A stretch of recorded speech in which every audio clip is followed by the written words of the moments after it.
अस्सलाम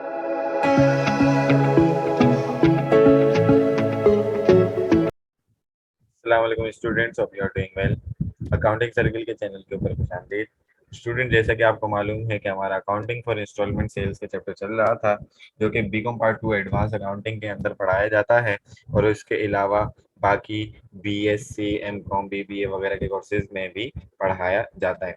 आज के क्वेश्चन के अंदर हम cost of instalment sales, multiple collections, repossession, general journal, adjusting and closing entries के हवाले से बात करेंगे, जिसको समझाने के लिए मैंने बीकॉम पार्ट 2 पास पेपर ईयर 2009 प्राइवेट का क्वेश्चन 3 लिया। ठीक है जी। इस क्वेश्चन के अंदर हम तमाम तरह की जो चीजें हैं उसको देखेंगे और आपको समझाने की कोशिश करेंगे। वीडियो पूरी देखने से पहले मेरे चैनल को सब्सक्राइब करें और वीडियो को ज्यादा से ज्यादा शेयर करें।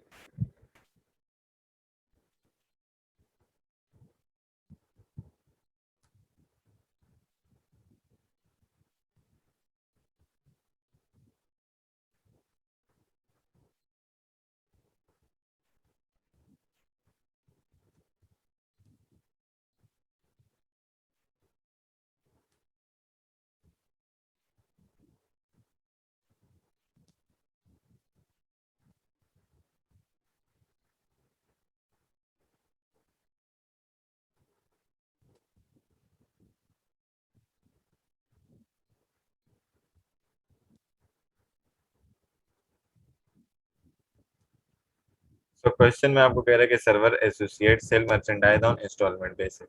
सर्वर एसोसिएट जो है वो इंस्टॉलमेंट बेसिस के ऊपर मर्चेंडाइज सोल्ड आउट कर रहे हैं, सेल कर रहे हैं। The transaction for the year ended December 31st 2009 are as under. ठीक है ना।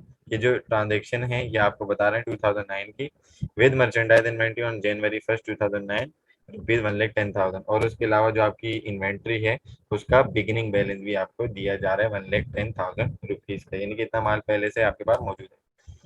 ट्रांजैक्शन आपको कह रहे हैं कि purchase of goods ₹7,50,000, of which 2,25,000 was for cash. ठीक है ना। 7,50,000 रुपए का आपने टोटल माल खरीदे, जिसमें से 2,25,000 रुपए का क्या है, कैश पर है, बाकी जो है ऑन क्रेडिट है।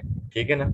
उसके बाद करेंगे collection of instalment account receivable were as under. आपने कलेक्शन की है इंस्टॉलमेंट अकाउंट रिसीवेबल की। 2007 का जो था उसका 70,000 कलेक्ट किया, 2008 का जो था वो 1,20,000 किया, 2009 का जो था वो 3 लाख। ठीक है जी। टोटल सेल जो आपने की इंस्टॉलमेंट बेसिस पर फॉर द ईयर वो 6,50,000 की है। अकाउंट पेबल ₹4 लाख वर सेटल थ्रू बैंक। ठीक है ना। चेक वगैरह इशू किया और बैंक से उसकी पेमेंट कर दी, आपने अपना अकाउंट पेबल 4 लाख का सेटल कर दिया। फिफ्थ में कह रहे हैं instalment account receivable of 2007 were cancelled. ठीक है ना। 2007 में जो आपने माल बेचा था उसमें से कुछ अमाउंट इंस्टॉलमेंट अकाउंट रिसीवेबल का कैंसिल हो गया, और वो कितना अमाउंट था, 20,000 का। And the repurchase merchandise was assigned a resale value of ₹14,700। ठीक है ना। वो इंस्टॉलमेंट अकाउंट रिसीवेबल 20,000 रुपए का कैंसिल किस वजह से हुआ कि पेमेंट देने में कस्टमर ने क्या कर दिया होगा, डिफॉल्ट कर दिया होगा, इसलिए आपने अपनी मर्चेंडाइज उससे वापस ले ली, रिप्रोसेस कर ली। और जब आपने उससे वापस की तो मार्केट वैल्यू में, जब मार्केट में चेक किया तो उसकी जो रीसेल वैल्यू थी आपके हिसाब से तो उसके 20,000 कलेक्ट करने थे, लेकिन मार्केट में उसकी रीसेल वैल्यू कितनी है, 14,700। तो यहाँ पर हमें कैलकुलेट करना पड़ेगा कि हमें अपनी इस मर्चेंडाइज को वापस लेने पे प्रॉफिट हो रहा है या लॉस हो रहा है। सिक्स में आपको करेंगे expense total ₹40,000, of which expenses amounting to ₹25,000 were paid. ठीक है ना। 40,000 रुपए के टोटल खर्चे हुए, जिसमें से आपने 25,000 रुपए के खर्चे पे कर दिए। Ending inventory of merchandise, inventory की आपकी एंडिंग जो कंडीशन है या जो आपका एंडिंग बैलेंस है वो कितना है, 3,40,000 का। ग्रोस प्रॉफिट रेट या डिफर्ड ग्रोस प्रॉफिट ये रेट या अनरियलाइज ग्रोस प्रॉफिट रेट 2007 का कितना है, 30% है, और 2008 का कितना है, 25% है। इसका मतलब क्या होगा कि 2009 का हमें फाइंड आउट करना पड़ेगा। ठीक है जी। आपको कह रहे हैं रिकॉर्ड में record all about transaction including adjusting and closing entries under perpetual inventory system. ठीक है जी। एंट्रीज बनाने से पहले हम थोड़ी सी बेसिक कंप्यूटेशन करेंगे जो कि 2009 के लिए होंगी। ठीक है जी।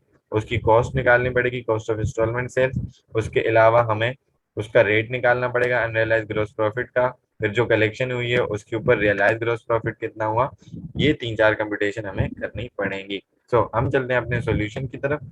सबसे पहले computation for cost of instalment sales 2009 का है, ठीक है जी, ये 2009 का, ये आपने याद रखना है। तो इन्वेंट्री बिगिनिंग आपके पास इस साल के शुरू में कितनी थी, पहले ही बता चुका था, 1,10,000। इस साल आपने जो परचेज किया वो 750 की मर्चेंडाइज टोटल खरीदी थी, जिसमें से 225 की कैश पर थी। बहरहाल टोटल माल आपने 750 का खरीदा है, कुछ रिटर्न नहीं किया, तो total goods available for sale कितनी हो गई, 8,60,000 की। उसमें से एंडिंग इन्वेंट्री उसने आपको बताई थी 3,40,000, तो कॉस्ट ऑफ इंस्टॉलमेंट कितनी आ गई, 520, यानी कि 6,50,000 रुपए का जो आपने माल बेचा है वो असल में उसकी कॉस्ट आपको कितनी की पड़ी, 5,20,000 रुपीज। तो पहला जो पार्ट था वो हमारा कंप्लीट हो गया। सेकंड, जब हमारे पास कॉस्ट ऑफ इंस्टॉलमेंट सेल्स आ गया तो हम अनरियलाइज ग्रॉस प्रॉफिट निकाल सकते हैं। अनरियलाइज ग्रॉस प्रॉफिट का फॉर्मूला क्या होता है, instalment sale minus cost of instalment sales. Instalment sales 6,50,000 given थी, 520 कॉस्ट ऑफ इंस्टॉलमेंट सेल्स हमने अभी कंप्यूट की, माइनस करवाया तो अनरियलाइज ग्रॉस प्रॉफिट कितना हो गया, 1,30,000 रुपीज का। तो जब अनरियलाइज ग्रॉस प्रॉफिट आ गया तो अब हम क्या कर सकते हैं, इसका रेट भी निकाल सकते हैं, जिसका फॉर्मूला क्या है, unrealised gross profit divided by instalment sales multiply by 100। Instalment sales हमारे पास गिवन थी, ठीक है जी, उसको हमने डिनोमिनेटर में रखा। अनरियलाइज ग्रॉस प्रॉफिट हमने अभी फाइंड आउट किया, 1,30,000 का डिवाइड किया, मल्टीप्लाई किया 100 से, तो हमारे पास इस साल का रेट कितना आ गया, 20,000 रुपीज का आ गया। तो तीन कंप्यूटेशन हो गई। चौथी कंप्यूटेशन के अंदर हमने जो कलेक्शन की है उन कलेक्शन के ऊपर रेट अप्लाई करके पता लगाएंगे कि हमारा ग्रॉस प्रॉफिट बेसिकली कितना कलेक्ट हुए, रियलाइज हुए। तो इसका फॉर्मूला क्या होता है, रियलाइज ग्रॉस प्रॉफिट का cash collection multiply by unrealised gross profit rate. 2007 में हमने कलेक्शन की थी 70,000 और उसका रेट कितना था, 30,000, 30%, तो 70,000 का 30% बनता है 21,000।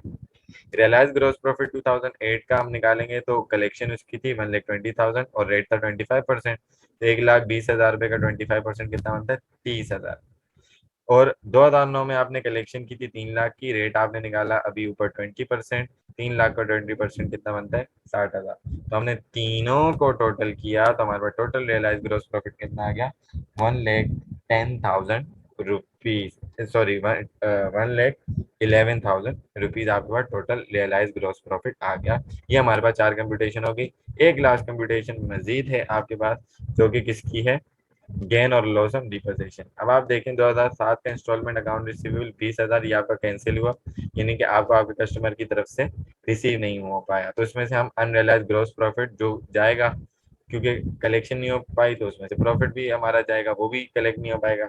वो कितना था, 2007 का रेट 30%, तो 20,000 पे आपने 30% अप्लाई किया तो वो बनता है 6,000, इसका मतलब 6,000 रुपए का अनरियलाइज ग्रॉस प्रॉफिट आपका चला गया, कैंसिल हो गया। अगर आपकी ये इंस्टॉलमेंट रिसीव हो जाती तो उसमें 6,000 रुपए का प्रॉफिट आपका शामिल होता है। बहरहाल वो कैंसिल हुआ तो ये प्रॉफिट भी आपका गया। तो आपके एसेट की बुक वैल्यू कितनी आ गई, 14,000, लेकिन वो मर्चेंडाइज मार्केट में कितने की है वो वैल्यू माइनस करवा देंगे, वो वैल्यू थी 14,700।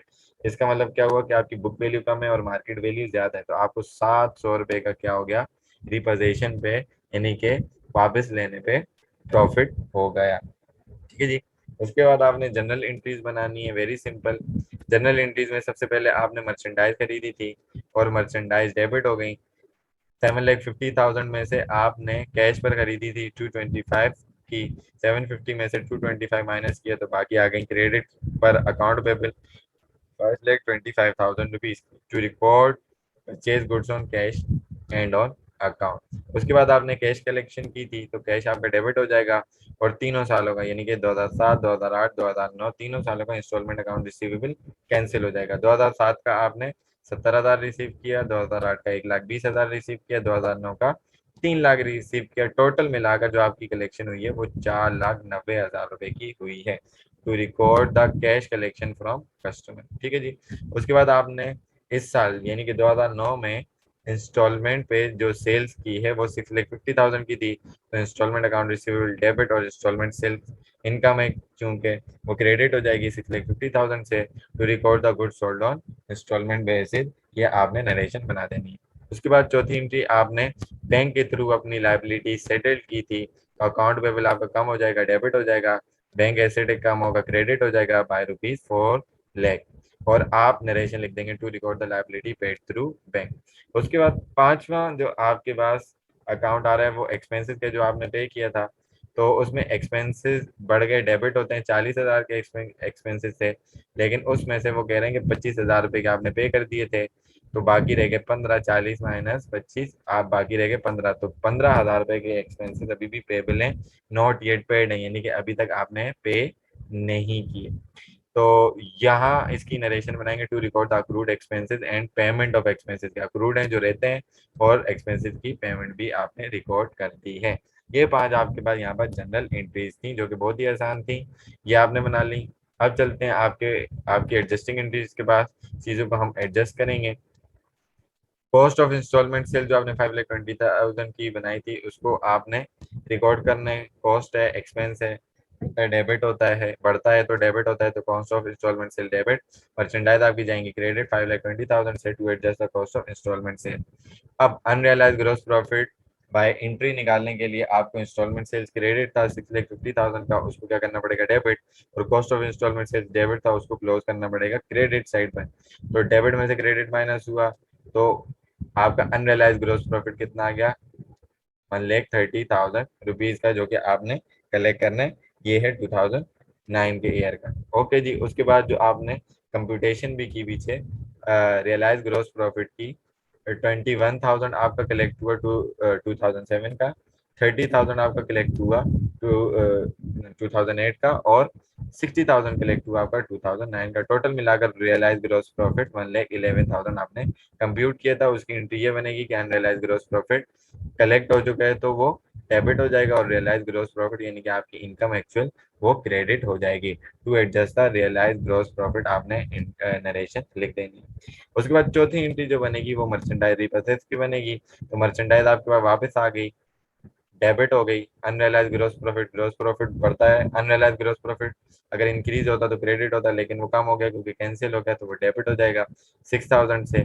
गेन आपकी इनकम होती है, बढ़ती है तो क्रेडिट होती है, तो 700 से क्रेडिट हो गया। इंस्टॉलमेंट अकाउंट रिसीवेबल जो आपका कैंसिल हुआ, वो कलेक्शन करनी थी, वो डेबिट होना था लेकिन कैंसिल हो गया, आपको कहाँ चलेगा, क्रेडिट बाय ₹20,000। तो ये टोटल क्रेडिट पे हो गया 20,700, 6,000 प्लस 14,000 20,000, और 700 ₹20,700 का ये आपकी एंट्री बैलेंस हो गई। इसके बाद आपके पास लास्ट क्लोजिंग एंट्रीज हैं, जिसमें आपने अपने एक्सपेंसेस को सबसे पहले क्लोज किया। एक्सपेंसेस की नेचर डेबिट होती है, क्लोज होते हैं तो क्रेडिट हो जाते हैं, जो कि 40,000 के थे। Expenses and revenue summary account debit हो गया। To close the loss on repossession, ये यहाँ पर नरेशन जो है वो गलत लिख दी गई है, टू क्लोज द एक्सपेंसेस ये आप लिखेंगे, ठीक है जी। उसके बाद सेकंड में आप क्लोज करेंगे, आपका रियलाइज ग्रॉस प्रॉफिट था, इनकम को क्लोज करेंगे, डेबिट हो जाएगा। गेन भी इनकम है, क्लोज किया वो डेबिट हो गया। Expense and revenue summary account में तो to close the realised gross profit account and repossession account, ठीक है जी। और expense and revenue summary credit हो जाएगा 1,11,700 रुपए से, ठीक है जी। अब इसका फाइनल बैलेंस निकालेंगे, तो एक्सपेंस एंड रेवेन्यू समरी यहाँ क्रेडिट हो रहा है और यहाँ डेबिट हो रहा है, तो डेबिट क्रेडिट माइनस, क्रेडिट में आपका बैलेंस ज्यादा है, डेबिट में आपका बैलेंस कम है। इसका मतलब क्या हुआ कि आपको आपकी इनकम ज्यादा हुई है और आपके एक्सपेंसेस कम हुए हैं। तो 11,700 में से 40,000 माइनस करवाया तो 71,700 बचा। Expense and revenue summary income account है, क्रेडिट पर उसका बैलेंस आया था, उसको क्लोज कर देंगे रिटेन एंडिंग अकाउंट में, तो वो चला जाएगा डेबिट में, और रिटेन एंडिंग अकाउंट आ जाएगा क्रेडिट में 71,700 रुपीज से। सो नरेशन आप बना देंगे, to close the expense and revenue summary account to retain earning account. I hope कि ये क्वेश्चन आपको अच्छे तरीके से हर लिहाज से समझ में आ चुका होगा। अगर इसके अंदर कोई कंफ्यूजन होती है तो आप कमेंट सेक्शन में क्वेश्चन करके पूछ सकते हैं।